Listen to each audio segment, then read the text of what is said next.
경기도 화성에 사는 62세 김한철 씨는 오늘 신도시 상가 분양 컨설팅을 받으러 가고 있습니다. 김 씨는 최근에 신도시 상가 투자를 하기로 마음먹었습니다. 이유는 다름 아닌 친구 때문이었습니다. 김 씨의 친구는 김 씨보다 먼저 신도시 상가를 사고 나서 김 씨를 비롯한 다른 동창들을 무시하면서 자신은 이제 건물주라고 떵떵거리며 다녔습니다. 김 씨는 그런 친구의 말을 별로 신경 쓰지 않는 척했지만 내심 부러운 마음이 드는 것은 어쩔 수 없었습니다. 김 씨의 친구는 앞으로 월세를 받으며 편하게 살 거라고 술자리마다 자랑하기 바빴습니다. 그리고 이 친구는 김 씨를 비롯한 다른 친구들에게도 상가 투자를 권유했습니다. 김 씨는 그렇게 관심도 없었던 상가 투자를 한번 해볼까 하는 마음이 커져 컨설팅을 받으러 갔던 것이었습니다. 김 씨는 이후 어느 한 건물 안으로 들어가 컨설팅을 받기로 한 3층으로 향했습니다. 김 씨가 문을 열자 안에 있는 직원이 김 씨를 격하게 반겼습니다. 어제 전화 주신 분 맞으시죠? 네. 여기 잠시만 앉아 계세요. 김 씨가 들어간 이 사무실은 왠지 모르게 드나드는 사람도 없고 휑한 것 같았습니다. 한 명밖에 없던 직원은 마치 김 씨를 무조건 계약시켜야겠다는 생각으로 비장한 표정을 지었습니다. 직원은 커피 한 잔을 건네며 이것저것 준비한 자료들을 꺼내 설명을 해주기 시작했습니다. 직원은 잘 이해도 되지 않는 전문 용어들을 써가며 설명을 이어갔습니다. 경기도 신도시에 있는 상가를 투자하게 되면 높은 임대료 수익을 올리면서 편안하게 노후를 보낼 생각만 하시면 돼요.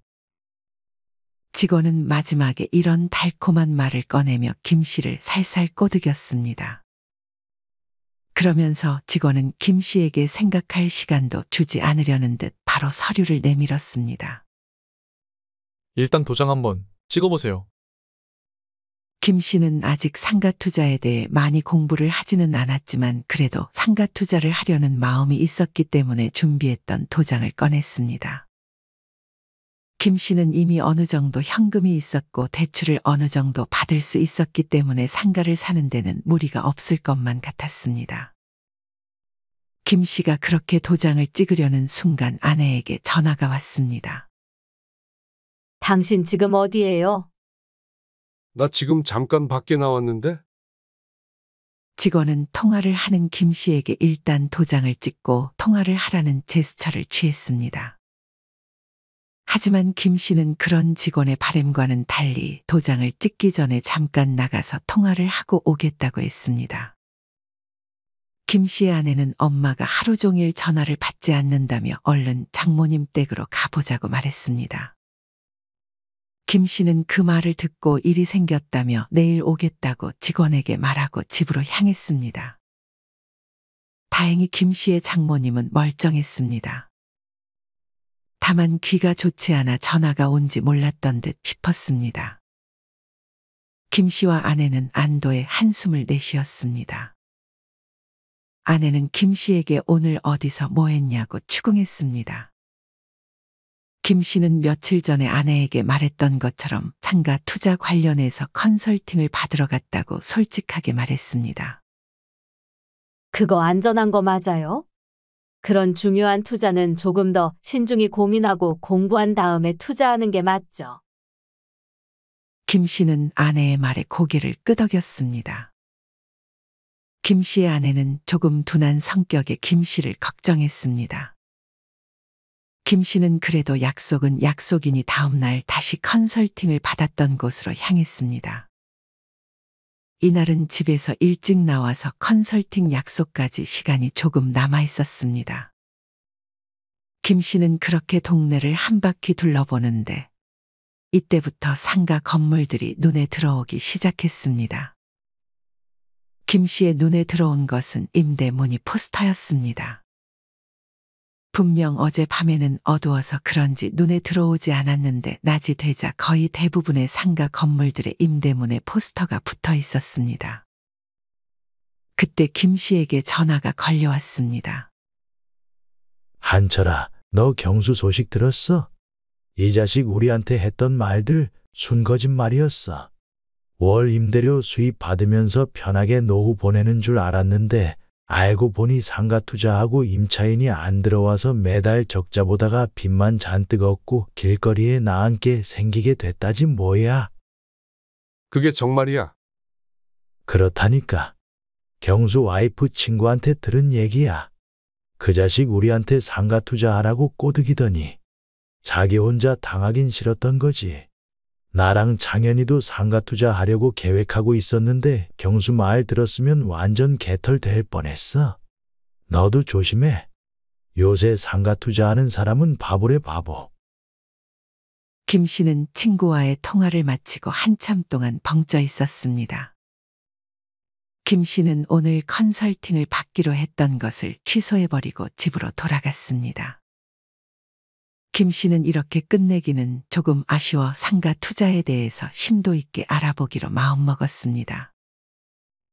김 씨는 바로 인터넷을 뒤져 근처에 상가 투자를 한 사람들이 만든 모임이 있다는 소식을 접하고 그 모임에 찾아갔습니다. 상가 투자 모임의 인원들은 공유 오피스에서 얘기를 나누고 있었고 김 씨는 어색하게 그 사람들의 곁으로 다가가 인사를 건넸습니다. 안녕하세요. 어제 연락 주셨던 분이신가요?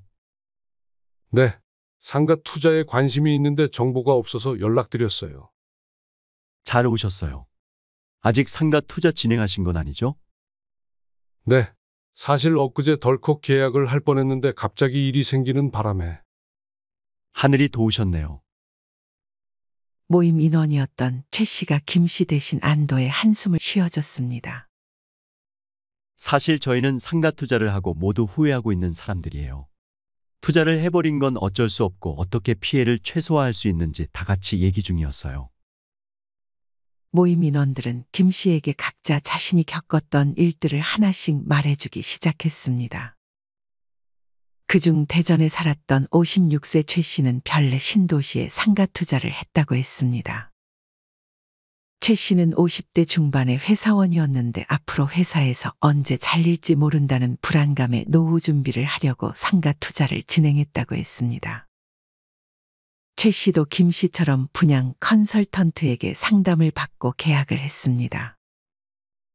그 직원은 최 씨에게 상가 투자를 진행할 경우 매달 500만 원의 월세를 받을 수 있고 최 씨의 대출이자는 매달 250만 원 정도 될 테니 달에 250만 원은 남게 될 것이라며 꼬드겼다고 했습니다. 최 씨는 고민할 필요가 없다고 생각해 계약을 진행했습니다. 하지만 이날의 계약이 후회로 바뀌는 데는 그리 긴 시간이 걸리지 않았습니다. 별내 신도시에 투자를 한 최 씨는 별내 신도시의 공실률이 40%나 된다는 사실을 알지 못했습니다. 그리고 그 주변에는 심지어 3년 동안 공실인 곳도 있었습니다. 최 씨는 월세 받으려고 투자한 건데 아무도 안 들어오고 매달 관리비만 한 달에 100만 원이 추가로 나가고 있다고 했습니다. 최 씨는 상가 투자를 하고 6개월 동안 대출이자 250만 원에다가 관리비 100만 원을 더해 총 350만 원 적자가 나고 있다고 말했습니다. 컨설턴트에게 임대 약속을 받았지만 지켜지지 않았고 분양업체에게 속아버린 거죠. 최 씨는 한숨을 길게 쉬었습니다. 12억 주고 산 것을 10억, 8억에 내놔도 팔리지를 않으니 상가 투자, 특히나 분양상가에 대한 투자는 사실상 부동산 투자 고수들의 영역이라는 것을 이제야 깨달았어요. 은행 융자 받아서 신축상가 사서 쫄딱 망한 사람들을 제가 수도 없이 많이 봤어요. 멀리서 찾을 것도 없이 여기도 몇 명 있어요. 최 씨의 얘기를 듣고 있던 장 씨가 말을 이어갔습니다. 저는 최소 6%의 수익률을 기대하고 상가 투자를 진행했는데 현실은 2%도 안 나오는 것 같아요. 김 씨는 빠르게 머릿속으로 계산기를 굴렸습니다.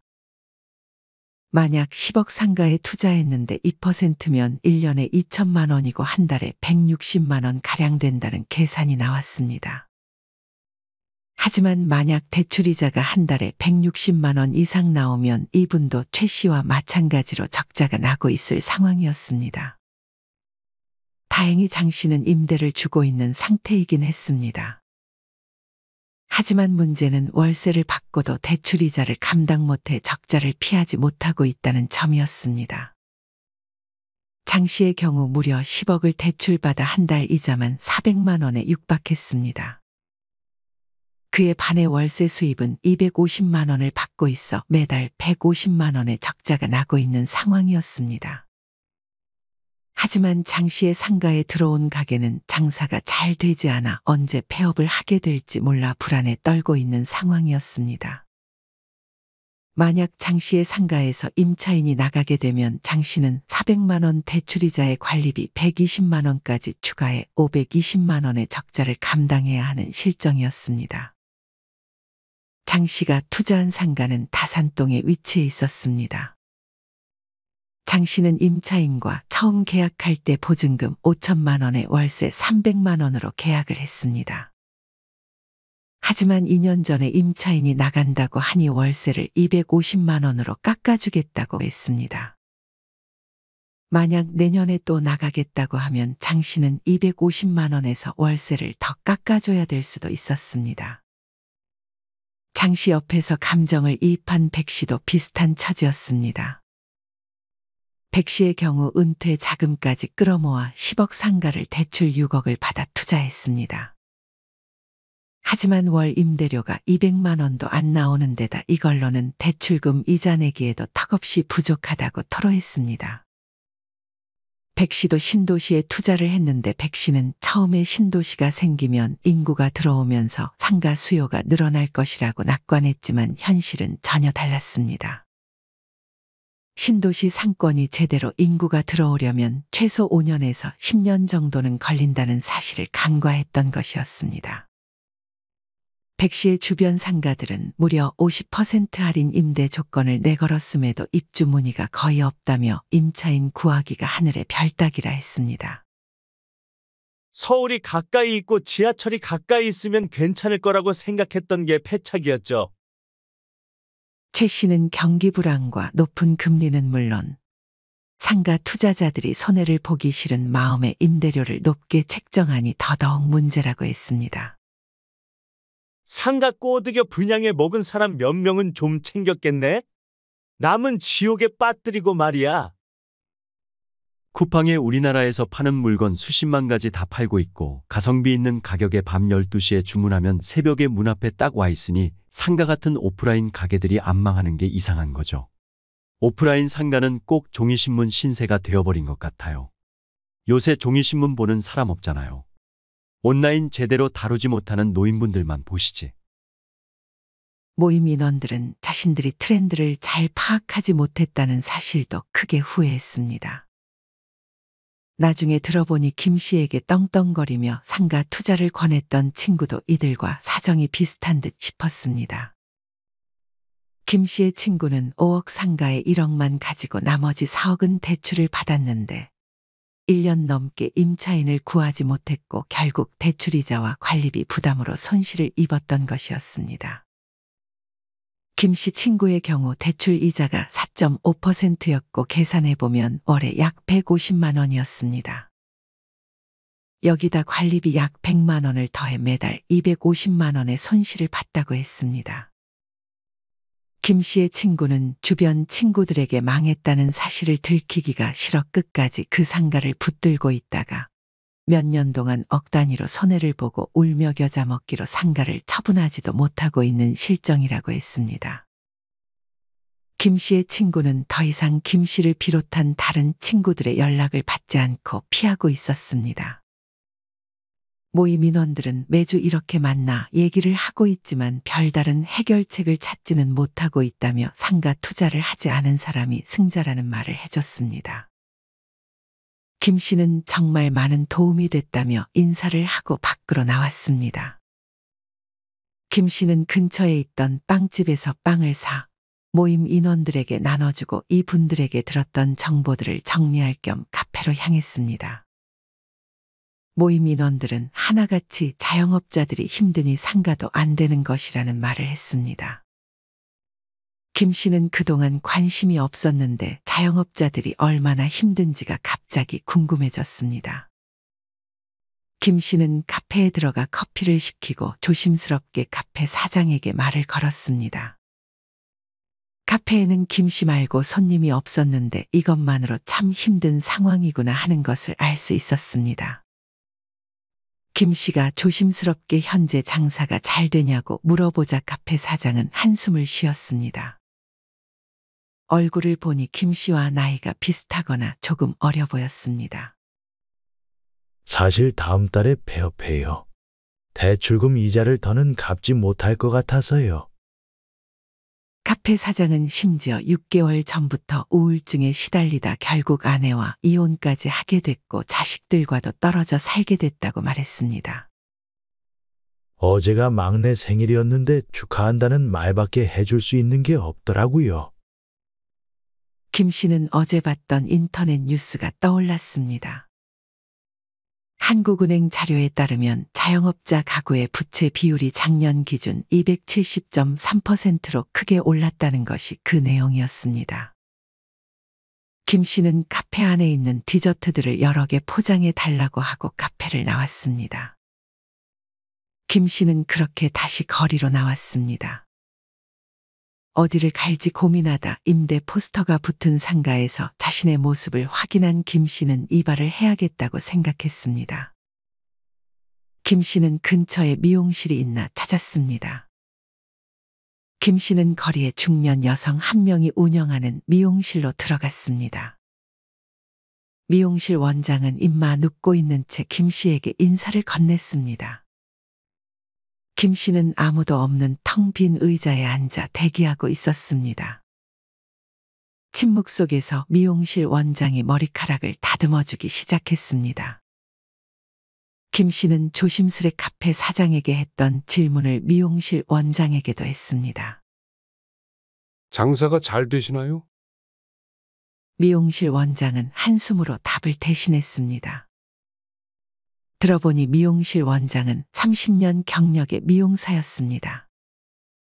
하지만 이분도 올해 20년간 운영해온 미용실 문을 닫을 것이라고 했습니다. 임대료는 계속 오르는데 손님들은 줄어들어 계속 붙들고 있을 수가 없어요. 이제 한계라서 장사 접고 편의점 알바하기로 했어요. 다행히 지인이 소개시켜줘서 운 좋게 들어갈 수 있게 됐지 뭐예요. 조금 쉬다 다니라는 김 씨의 말에 미용실 원장은 생계를 위해 쉴 수가 없다고 답했습니다. 장사가 잘 될 때야 손님들이랑 대화하면서 너무 행복했는데 이제는 안녕하세요, 감사합니다 라는 말밖에 입에서 안 나오네요. 근데 다들 저랑 상황이 비슷한가 봐요. 지난해에 폐업한 자영업자 수가 무려 98만 명이 넘는다지 뭐예요. 김 씨는 그런 자영업자들이 참으로 안쓰러웠습니다. 김 씨는 카페에서 사온 디저트를 미용실 원장에게 건넸습니다. 미용실 원장은 디저트를 즐겨 먹는지 그제서야 웃음을 보이며 김 씨에게 고맙다는 말을 꺼냈습니다. 그렇게 이발을 하고 김 씨는 다시 거리로 나왔습니다. 어느새 밥을 먹을 시간이 돼서 식당을 찾고 있었습니다. 김 씨는 근처에 있는 한 식당에 들어갔습니다. 저녁 시간임에도 불구하고 사람이 김 씨를 포함해 2사람밖에 없었습니다. 김 씨는 여기 사정도 비슷할 거라 생각해 이번에는 그냥 침묵을 지켰습니다. 그렇게 혼자 밥을 먹던 김 씨에게 식당 사장이 먼저 다가와 말을 걸었습니다. 가게 사장은 처음에는 인사를 하더니 이내 신세한탄을 하기 시작했습니다. 저는 30년을 충성한 회사에서 퇴직하고 이 식당을 차렸어요. 당연히 퇴직금은 한 번에 받아서 여기 차리는데 보탰고요. 근데 현재 빚만 1억 가까이 되네요. 평생 모은 적금이랑 퇴직금 4억으로 시작했는데 3년도 안 돼 다 잃었어요. 이제는 빚 없는 사람들이 부러울 지경이에요. 식당 사장의 나이는 59세였습니다. 식당 사장은 은퇴를 하고 집에서 쉬기만 하는 삶을 살기는 싫어 창업을 결정했다고 했습니다. 하지만 높은 금리의 대출과 임대료, 무엇보다 시장 조사를 제대로 하지 않았고 경험도 부족했습니다. 매달 적자를 대출로 돌려막다 보니 빚이 쌓였다며 자기 가게에 자주 와달라고 김 씨에게 부탁했습니다. 식당 사장은 폐업을 고민하면서도 다시 일을 다니긴 해야 할 텐데 이 나이에 자기를 받아줄 때가 거의 없을 것 같아 폐업마저도 쉽게 결정하지 못하고 있다고 했습니다. 식당 사장은 월 100만 원도 못 버는 건 문제가 아니라며 가족까지 전부 끌어들여서 차린 가게였는데 이 가게가 망하면 전부 다 같이 망하게 되는 게 문제라고 했습니다. 가족은 또 안 도와줄 수도 없고 그렇게 남편과 아버지를 원망하는 것 말고는 할 게 없었습니다. 김 씨가 식당 사장과 대화를 나누던 중에 옆에 있던 가게 주인이 놀러왔습니다. 옆 가게 주인은 47세로 분식점을 운영 중이었습니다. 옆 가게 주인은 자연스럽게 신세한탄에 합류했습니다. 옆 가게 주인은 최근 5개월간 힘든 하루하루를 보내고 있었습니다. 코로나 이후에 매장 손님은 줄어들고 배달이 늘어났는데 배달앱 수수료랑 광고비가 너무 비싸서 손해보고 있는 상황이에요. 옆 가게 주인은 배달앱 수수료가 무려 주문 금액의 10에서 15%에 달하고 광고비도 월에 50만 원 넘게 쓰고 있다고 했습니다. 하지만 광고를 안 하면 주문이 거의 안 들어와 광고를 하지 않을 수도 없는 노릇이라고 했습니다. 옆 가게 주인의 월 소득은 60만 원 남짓이었습니다. 가게 운영을 잠깐만 하는 것도 아니고 무려 아침 8시부터 밤 11시까지 잠자는 시간 빼고는 다 가게에 투자하고 있는 상황이었습니다. 하지만 이렇게 열심히 살고도 눈앞에 놓인 선택지는 이제 폐업밖에 없었습니다. 스트레스 때문에 폐업을 하고 싶어도 막상 대출금을 갚으려면 폐업도 쉬운 선택지는 아니었습니다. 옆 가게 주인은 8천만 원을 은행에 갚아야 한다고 말했습니다. 김 씨는 밥을 다 먹고 다음에 또 오겠다고 말을 남기고 자리에서 일어났습니다. 또 봐요. 그때까지 이 가게가 살아남으면. 식당 주인은 섬뜩한 인사를 김 씨에게 건넸습니다. 김 씨는 따뜻한 커피를 마시려 편의점으로 향했습니다. 시간은 어느덧 늦은 밤이었습니다. 김 씨가 들어간 편의점에서 젊은 청년이 인사를 건넸습니다.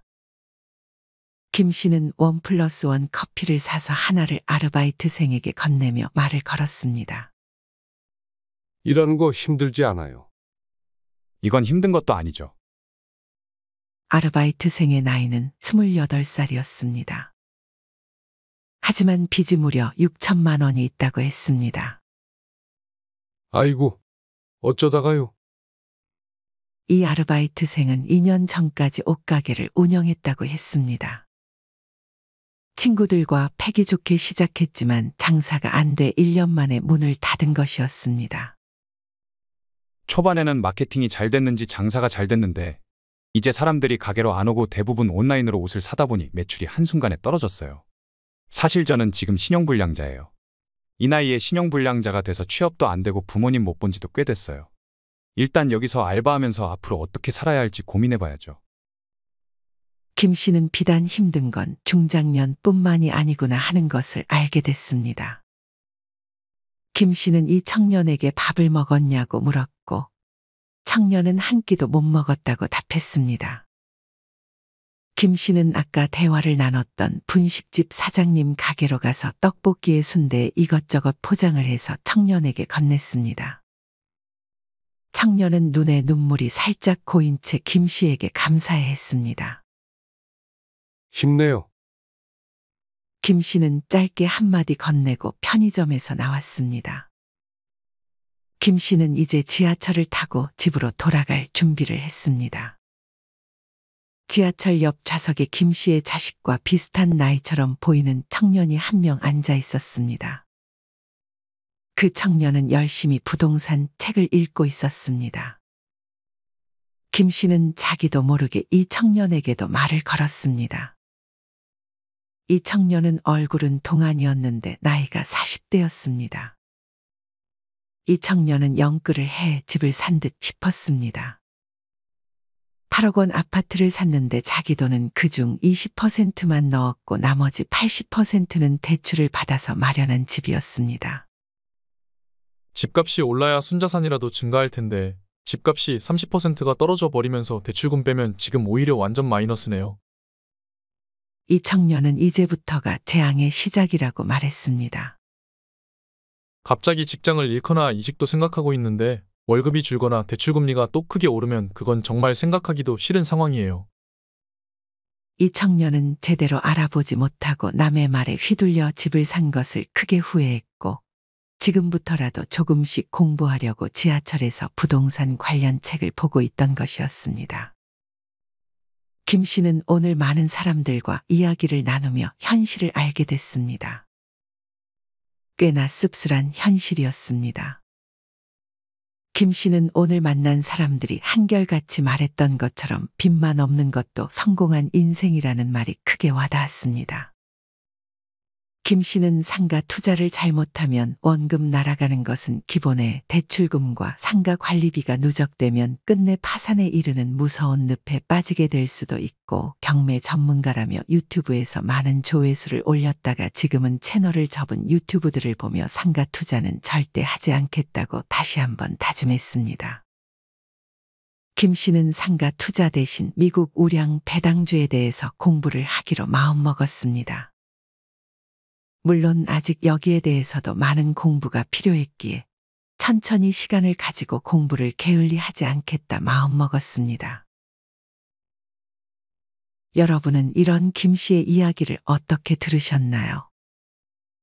김 씨가 아무것도 모른 채 덜컥 상가에 투자해버렸다면 그 결말이 참으로 끔찍했을 것 같습니다. 노후를 편하게 지내보려 상가나 꼬마 빌딩에 잘못 투자한 분들이 지금 많은 고생을 하고 있는 것 같습니다. 그리고 힘들게 자영업을 하시는 분들도 정말 많은 것 같습니다. 준비를 많이 하고도 성공하기 힘든 것이 상가 투자나 자영업인 것 같습니다.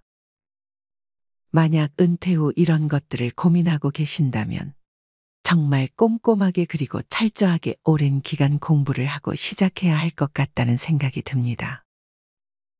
그리고 내가 아는 선택지 말고 다른 선택지가 없는지도 꼭 찾아보시고 더욱 안전하게 노후의 목숨보다 소중한 돈을 잘 지켜내셨으면 좋겠습니다. 이상으로 오늘의 영상을 마치겠습니다. 우리 모든 구독자분들의 행복한 여생을 응원합니다. 다음에 더 좋은 내용으로 찾아뵙겠습니다. 감사합니다.